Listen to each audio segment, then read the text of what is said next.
গোটা জিরে, রাঁধুনি। এবার দেবো অল্প পরিমাণে আদা বাটা।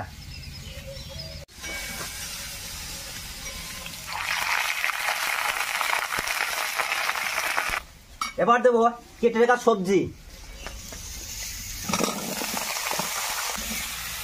সবজিটা সুন্দরভাবে কষানো হয়ে গেছে। এবার দেবো লবণ, হলুদ আর জিরে বাটা।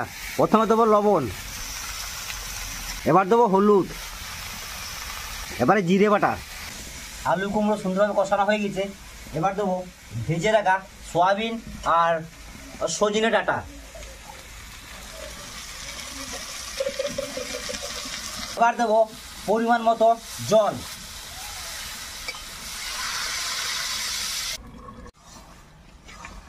আমার সবজি হয়েছে অলরেডি। এবার কিছুটা পরিমাণে মিক্স মশলা দিয়ে দেবো।